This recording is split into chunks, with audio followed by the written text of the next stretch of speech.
Assalamualaikum warahmatullahi wabarakatuh. Ala kulli niyatin sholihah wa ala ma nawahu salafuna sholihah jalakumullah. Shalomul Fatihah. A'udzu billahi minasyaitonir rajim. Bismillahirrahmanirrahim. Alhamdulillahi rabbil alamin arrahmanir rahim maliki yaumiddin. Iyyaka na'budu wa iyyaka nasta'in ihdinas siratal mustaqim. Siratal ladzina an'amta 'alaihim ghairil maghdubi 'alaihim waladdallin.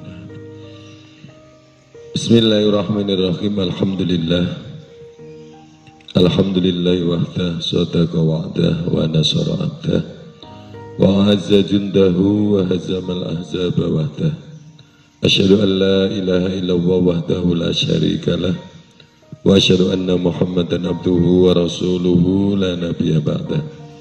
Allahumma salli wa sallim wa barik ala sayyidina Muhammad wa ala alihi wa ashabihi wa man tabi'ahum bi ihsanin ila yaumil qiyamah, amma ba'd.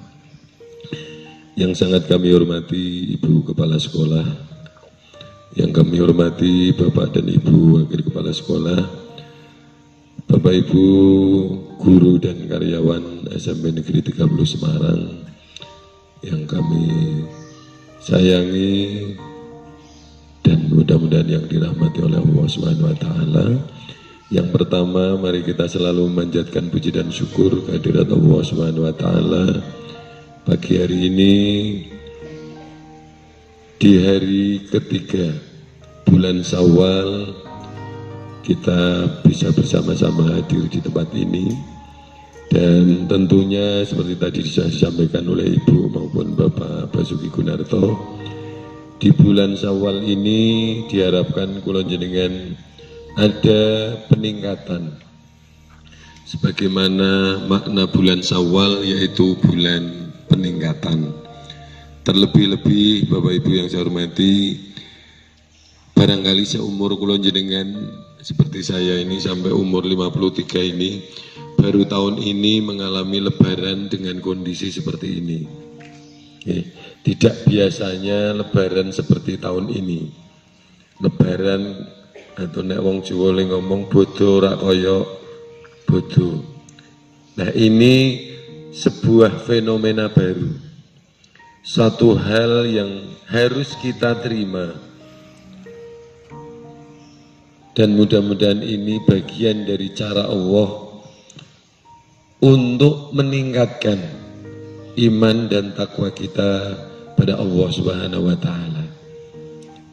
Nyuwun sewu, kalau di dalam Al-Qur'an itu sudah disampaikan oleh Allah, ahasiban nas ayyaqulu amanna wa hum la yuftanun. Apakah manusia itu mengira ketika dia mengatakan aku beriman kepada Allah, kemudian dia akan dibiarkan?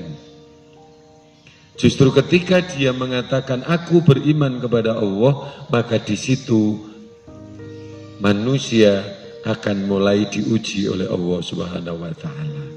Nah, mudah-mudahan ini bagian dari ujian-ujian kita yang diharapkan kita ini bisa sabar. Sebagaimana yang disampaikan oleh Allah, alladzina idza asabathum musibah qalu inna lillahi wa inna ilaihi raji'un. Orang-orang yang ketika ditimpa musibah maka dia mengatakan inna lillahi wa inna ilaihi raji'un. Ini adalah kategori orang yang termasuk orang yang sabar. Oleh karena itu, Bapak Ibu yang saya hormati, di bulan Syawal ini kita sudah punya modal semuanya, yaitu dengan ibadah puasa yang sudah kita bisa selesaikan, mungkin dengan zakat fitrah, mungkin dengan sholat taraweh, dan ibadah-ibadah yang lain. Ini menjadi modal. Mudah-mudahan mulai bulan ini Allah Subhanahu wa taala memberikan rahmatnya, taufik hidayah kepada kita, sehingga kita ini bisa lebih baik dan lebih baik. Yang pertama. Dan yang kedua, salawat dan salam semoga selalu terlimpah pada junjungan kita Nabi besar Muhammad sallallahu alaihi wasallam yang selalu kita nantikan syafaatnya besok di yaumil qiyamah.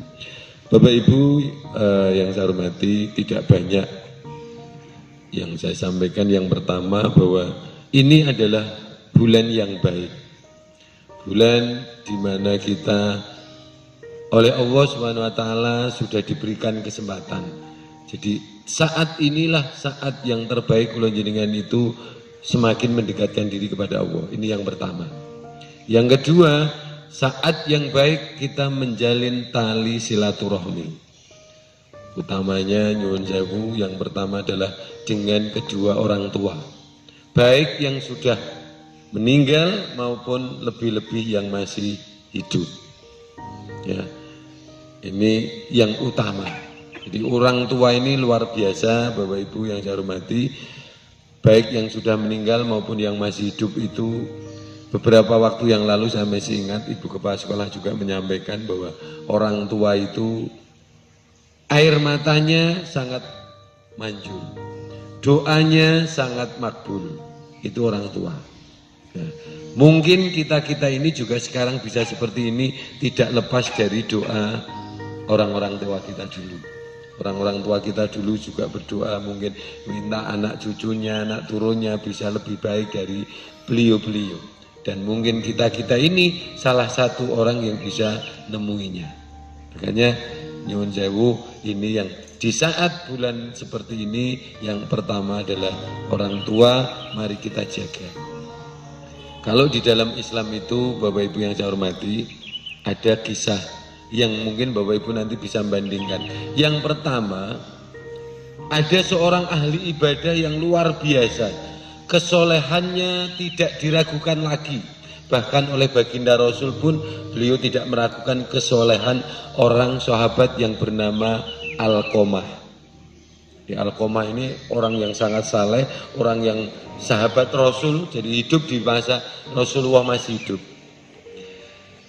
Tapi yang terjadi ketika beliau mau meninggal, beliau itu mengalami kesulitan di dalam sakaratul mautnya. Jadi yang hari-hari biasanya itu beliau itu orang ahli ibadah, tapi ternyata ketika menjelang sakaratul maut beliau ini tidak bisa mengucapkan kalimah thayyibah. Padahal itu bagi kita umat Islam itu kan kalimah kunci. Miftahul jannah la ilaha illallah, atau man akhiru kalamihi la ilaha illallah dakhalal jannah. Bahwa orang yang akhir kalimatnya itu la ilaha illallah itu salah satu ciri mati husnul khotimah.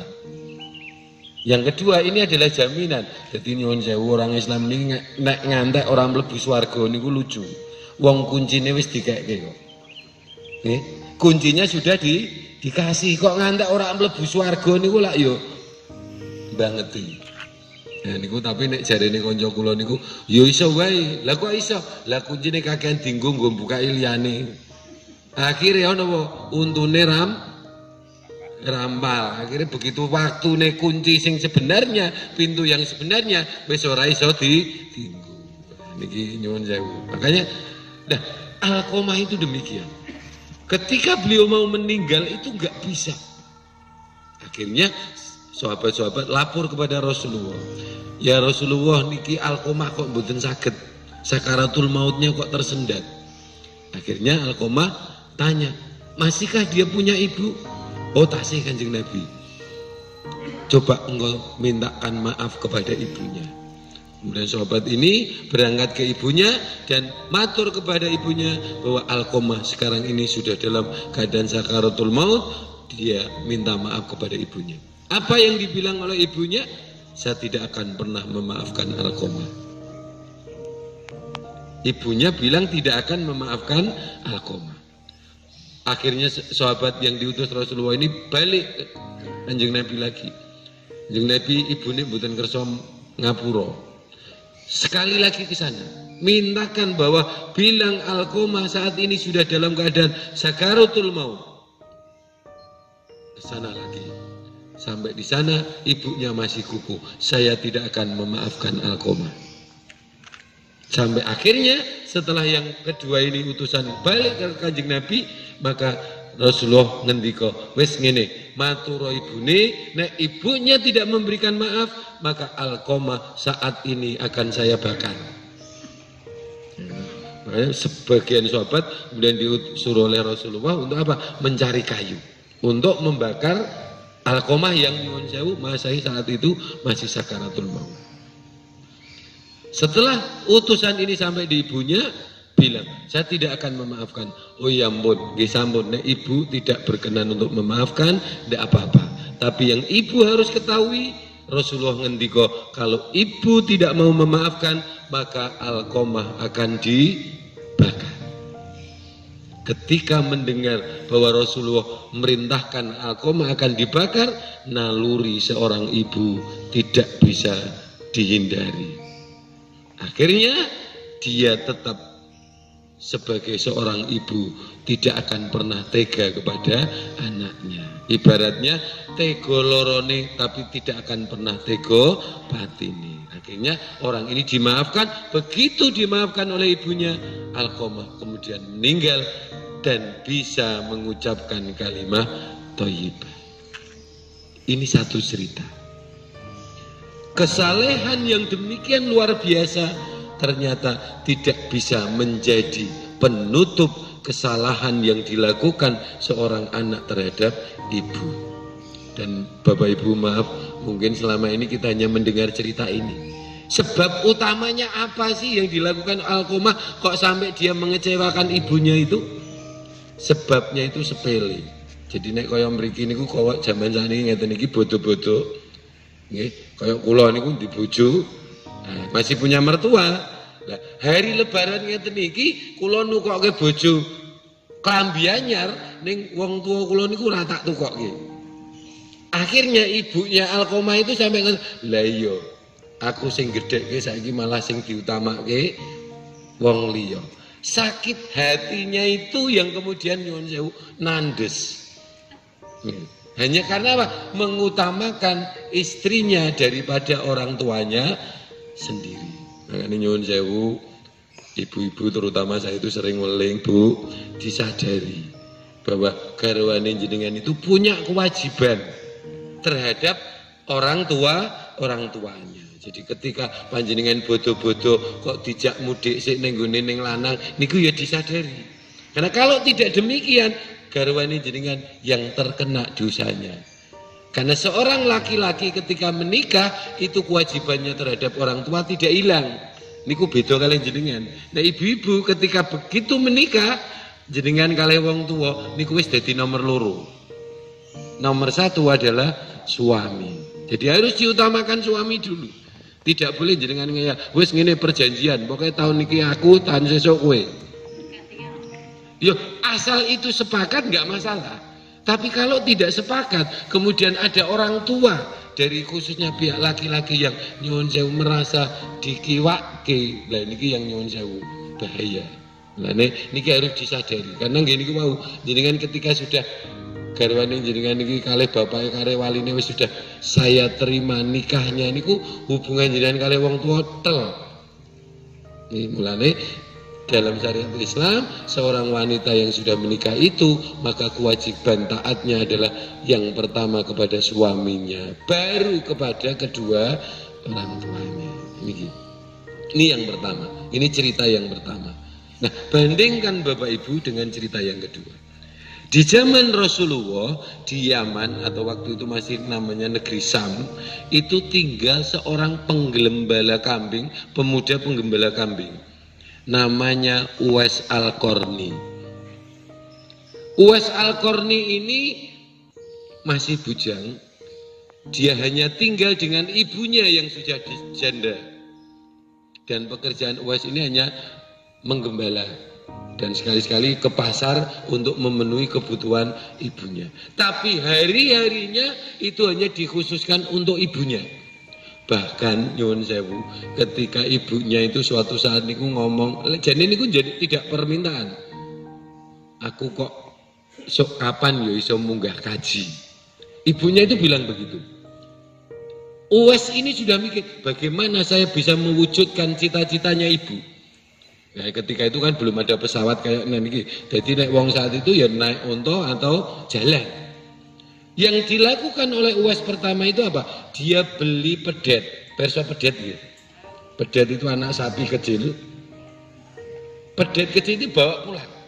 Kemudian yang dilakukan UAS apa? Setiap hari pedet niki digendong, tinggu munggah gunung sampai pulang lagi ke rumah. Setiap hari. Lah sing jenenge pedet dingoni kan suwe-suwe gede. Karena tiap hari digendong sampai menjadi seekor sapi yang besar, UAS ini kuat gendong.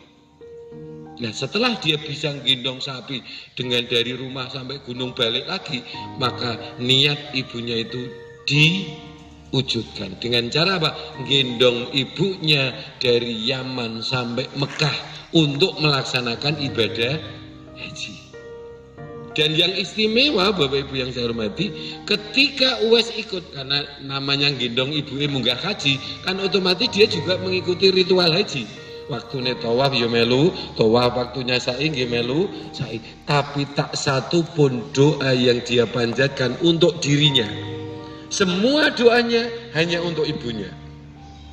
Jadi, ya Allah ampuni ibuku, ya Allah rahmati ibuku, ya Allah berikan umur panjang pada ibu. Tidak ada satupun yang UAS doa itu untuk dirinya. Ya Allah ampuni dosaku, enggak ada. Semuanya doa hanya untuk ibunya. Luar biasa. Jadi ngantos iso gendong ibunya dari Yaman sampai Mekah balik lagi. Niku luar biasa.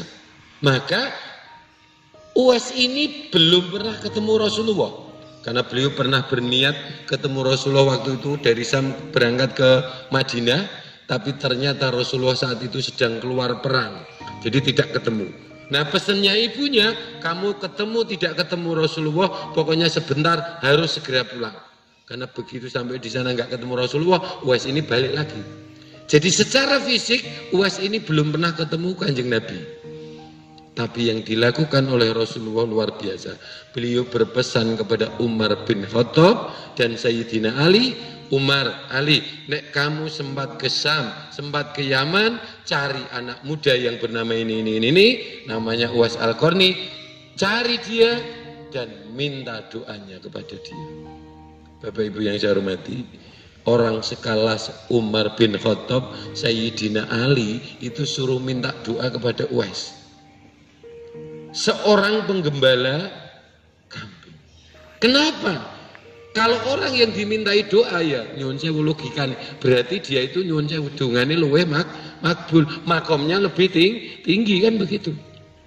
Sayyidina Ali Abu Bakar kok bukan minta doa kepada Uwais Al-Qarni. Karena apa? Kemuliaan ini diterima oleh Uwais Al-Qarni karena bektinya, taatnya kepada ibunya. Makanya betul apa yang disampaikan oleh Rasulullah bahwa al-jannatu tahta aqdamil ummah, surga itu di bawah telapak kaki ibu, itu benar. Bahwa kebahagiaan kita tidak mungkin tanpa restu dan ridho dari orang tua. Maka sekarang tidak ada kata terlambat. Kalau bapak ibu yang nyuwun saya sudah sedo, bapak ibunya tiap habis sholat yang muslim berikan Fatihah, bacakan Fatihah atas nama orang tua. Ini akan memperingan beliau. Karena di sana beliau butuh doa dari kita. Jangan sampai nyuwun sewu jenengan diimpeni wong tua. Karena ketika jenengan diimpeni wong tua niku berarti saking sregepe sampean lendungake. Nggih, kalau nanti sampai diimpeni wong tua yang sudah meninggal itu berarti saking sregepe lendungake. Jadi jangan, kalau panjenengan suatu saat diimani wong tua, ya udah begitu bangun langsung kirim dengan doa, kirim dengan Fatihah. Itu caranya. Ya. Nah itu Bapak Ibu yang saya hormati, betapa orang tua itu luar biasa. Maka seorang ibu itu doanya luar biasa. Kadang maaf Bapak Ibu, kita ini nyuwun kemana-mana, kemana orang pinter mana, sowan kiai mana, tapi kadang-kadang dengan ibu sendiri lupa bahwa kita itu ada orang yang sangat makbul doanya, yaitu ibu kita sendiri. Itu sangat luar biasa. Maka Bapak Ibu yang saya hormati, satu hal ini monggo kita jaga. Yang terakhir, kita semuanya sebagai seorang ibu, mungkin terutama ibu-ibu, nyuwun tulung satu dua kata-kata yang keluar dari mulut panjenengan dijaga.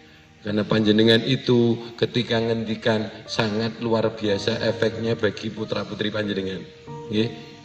Kalau jenengan sampai keceplosan sing ora enak, niku tak gawe contoh nyuwun sewu Bapak Ibu, mungkin yang muslim itu sering mendengar bahwa salah satu imam Masjidil Haram itu yang paling terkenal itu namanya Sudes.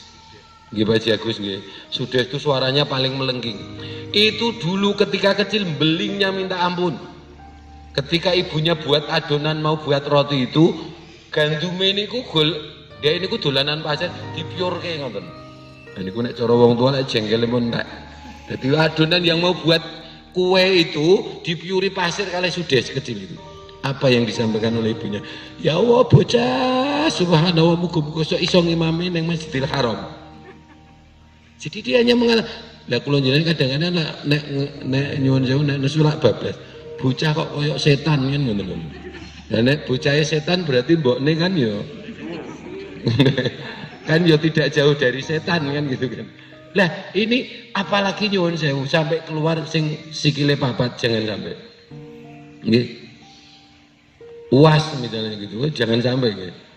Jadi jangan sampai. Jadi dijaga betul karena ngendikan panjenengan itu mandi.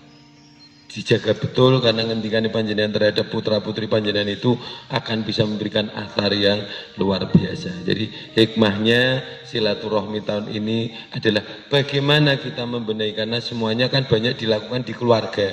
Nggih, tarawih di keluarga sampai sholat id pun di keluarga. Lah ini hikmahnya adalah kita masing-masing mulai menjaga keluarga, karena ini termasuk bagian dari kewajiban kita sebagaimana yang Allah sampaikan, ku anfusakum wa ahlikum. Nah, jagalah dirimu dan keluargamu dari api neraka. Itu Bapak Ibu sekelumit kisah yang mudah-mudahan ini bisa menjadi hikmah buat kula jenengan, utamanya di bulan Syawal ini agar ada sisi yang mungkin bisa kita lebih tingkatkan lagi, karena di bulan Syawal ini adalah bulan yang baik. Kemudian yang paling akhir, maaf Bapak Ibu, ini bulan-bulan yang luar biasa. Ke depan itu banyak orang yang nyuwun sewu semakin khawatir, semakin takut. Karena keadaan ini kita tidak tahu sampai kapan akan berakhir. Ini ujian kesabaran kita, ujian kepedulian kita, dan ujian-ujian yang lain yang semuanya itu sebenarnya tinggal kula jenengan nyuwun sewu bagaimana kita mensikapinya, karena kita tidak tahu sampai kapan ini akan berakhir. Tapi mudah-mudahan Allah Subhanahu wa taala menjaga kita semuanya, keluarga besar SMP 30 ini diselamatkan oleh Allah Subhanahu wa taala, dijaga, dan mudah-mudahan Allah memberikan hikmah di balik ini semua dengan hikmah yang luar biasa. Amin ya rabbal alamin. Itu Bapak Ibu yang bisa kami sampaikan, mudah-mudahan ada manfaatnya, dan mari kita akhiri bersama dengan berdoa. Mudah-mudahan doa kita diijabah oleh Allah Subhanahu wa taala. Sekali lagi apa yang saya sampaikan ini utamanya adalah untuk nuturi diri saya sendiri, mengingatkan diri saya sendiri, dan kalau ada manfaatnya bagi Bapak Ibu, mudah-mudahan itu dari Allah Subhanahu wa taala. Amin ya rabbal alamin. Monggo kita bareng-bareng berdoa khususnya untuk keluarga besar kita ini, mudah-mudahan selalu dalam lindungan Allah Subhanahu wa taala. A'udzubillahi minasyaitonirrajim. Bismillahirrahmanirrahim.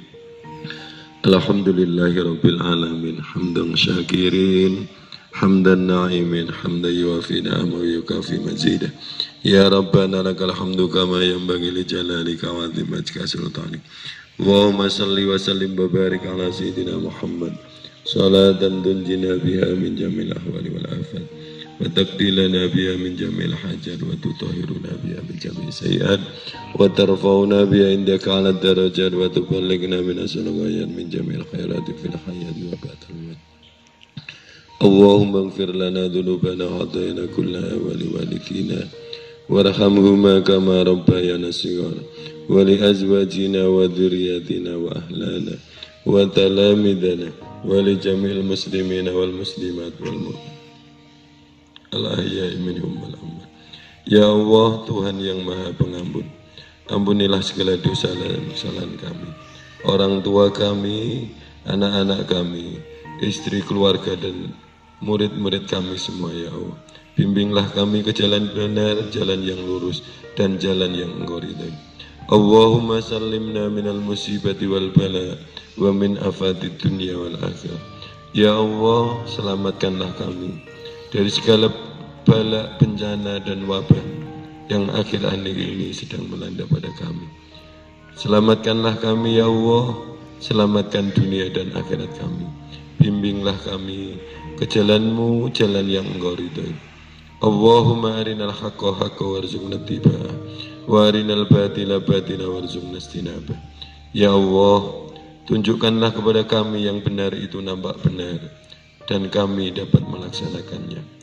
Dan tunjukkanlah kepada kami yang salah itu nampak salah dan berikan kekuatan kami pada kami untuk menjauhinya. Rabbana zalamna anfusana wa illam taghfir lana wa tarhamna lanakunanna minal khasirin. Ya Allah, kami telah banyak menganiaya diri kami, dan sekiranya Engkau tidak mengampuni kami ya Allah, niscaya kami termasuk orang-orang yang merugi. Ya Allah, hanya Engkaulah zat yang menjadi tujuan kami, hanya Engkaulah zat yang bisa mengabulkan doa dan keluh kesah kami, dan hanya Engkaulah Tuhan yang bisa melindungi dan membimbing kami dari dunia sampai akhirat kelak nanti. Ya Allah, jangan biarkan hidup kami jauh dari Engkau ya Allah. Jangan biarkan hidup kami jauh dari rahmat-Mu, dan jangan biarkan hidup kami jauh dari ampunan-Mu ya Allah. Ya Allah, hanya kepada Engkau-lah kami menyembah, dan hanya kepada-Mu lah kami memohon. Kabulkanlah doa dan permohonan kami. Rabbana atina fid dunya hasanah wa fil akhirati hasanah wa qina adzabannar wa adkhilnal jannata ma'al abrar ya aziz ya ghaffar ya rabbal alamin. Sallallahu ala sayyidina Muhammad wa ala alihi wa sahbihi barik wa sallim.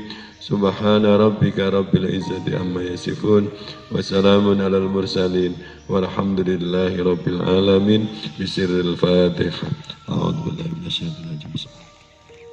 Alhamdulillahi rabbil alamin arrahmanir rahim maliki yaumiddin.